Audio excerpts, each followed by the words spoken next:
पूर्वांचल में ठंड अब धीरे धीरे अपना असर दिखाने लगी है और लोग भी सुबह सुबह ठंड से कांपते नजर आ रहे हैं। खासकर वाराणसी और आसपास के क्षेत्रों में तापमान लगातार कम हो रहा है और रात के समय ये करीब 10 डिग्री तक पहुंच गया है। इस मौसम के चलते न केवल लोग बल्कि मंदिरों में स्थापित भगवानों की भी सुरक्षा और गर्माहट का खास ध्यान रखा जा रहा है। वाराणसी के लोहटिया स्थित 56 विनायक के बड़े गणेश मंदिर में इस बार ठंड से बचाने के लिए अनोखी व्यवस्था की गई है। यहाँ भगवान गणेश को गर्म कपड़े पहनाए गए हैं और मंदिर में हीटर की भी व्यवस्था की गई है ताकि भगवान को ठंडी हवा का असर न पड़े। मजेदार बात तो ये है कि भगवान की सवारी चूहे को भी ठंड से बचाने के लिए शॉल पहनाई गई है। इसके अलावा काशी के अन्य मंदिरों में भी इसी तरह भगवान को सर्दी से बचाने के लिए गर्म कपड़े पहनाए जा रहे हैं। ठंड के इस मौसम में मंदिरों ने भक्तों के लिए विशेष रूप से प्रसाद की भी व्यवस्था की है।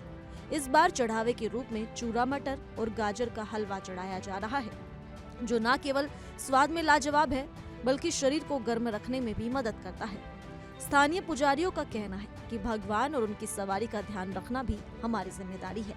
जैसे जैसे सर्दी बढ़ती है, मंदिरों में भगवान को गर्म कपड़े पहनाना और हीटर की सुविधा रखना आवश्यक हो जाता है ताकि भगवान पूजा अर्चना के दौरान भगवान की रक्षा और उनकी गरिमा का सम्मान कर सके। इस तरह के दृश्य न केवल भक्तों के लिए रोचक है बल्कि ये दर्शाता है कि ठंड के मौसम में भी धार्मिक स्थलों में भगवान और उनके प्रतीकात्मक स्वरूपों की सुरक्षा का पूरा ध्यान रखा जाता है। ऐसे में देखिए वाराणसी से रिपोर्टर नित्यानंद मिश्रा की ये खास रिपोर्ट। और पहाड़ी क्षेत्रों में हो रही बर्फबारी का असर अब मैदानी क्षेत्रों में भी पड़ रहा है और यही वजह है कि जो गलन भरी हवाएं हैं उसके चलते लोगों को ठिठुरना पड़ रहा है।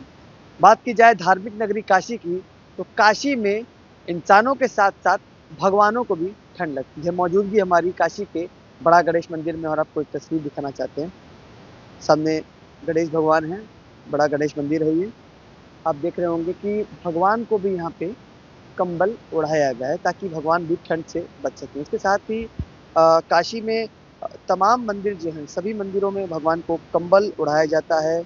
इसके साथ ही हीटर की व्यवस्था की जाती है और गर्म पानी के साथ साथ सीजनली फल का भी भगवान को भोग लगाया जाता है। हमारे साथ मंदिर के पुजारी भी हैं, इनसे बात भी करेंगे।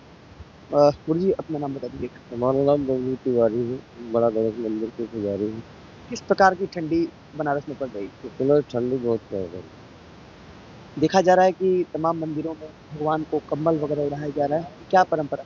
भगवान को हम लोग वैकुंठ चतुर्दशी से जो है भगवान को गर्म कपड़ा धारण कराते हैं और यह बसंत पंचमी तक जो है इनको पहनाया जाता है।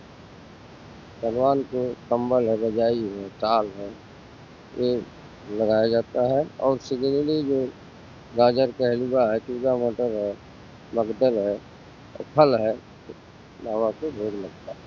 और रात में शयन भी जो है इनको गर्म कपड़ा रजाई है, तकिया इनका होता है। हम लोग जैसे हम लोगों को ठंड लगती है तो भगवान को भी। ये परंपरा कब से चली आ रही है? सदियों से चली आ रही है। काशी के तमाम मंदिरों में इस तरीके से एकदम प्राचीन काल से जो है, जब से भगवान की स्थापना यहाँ है तब से वो चली आ। बहुत शुक्रिया हमसे बात करने के लिए। तो ये थे इस मंदिर के पुजारी जिन्होंने बताया कि प्राचीन काल से इस परंपरा का निर्वहन पालन किया जा रहा है। भगवान को हर वर्ष ठंड से बचाने के लिए कंबल, इसके साथ ही हीटर लगाया जाता है और सीजनली फल के साथ साथ जो गाजर का हलवा हो गया, चूड़ा मटर, तमाम चीज़ों का भगवान को भोग लगाया जाता है और भगवान को भी ठंड से बचाया जाता है। वाराणसी से इंडिया डेली के लिए नित्यानंद मिश्रा।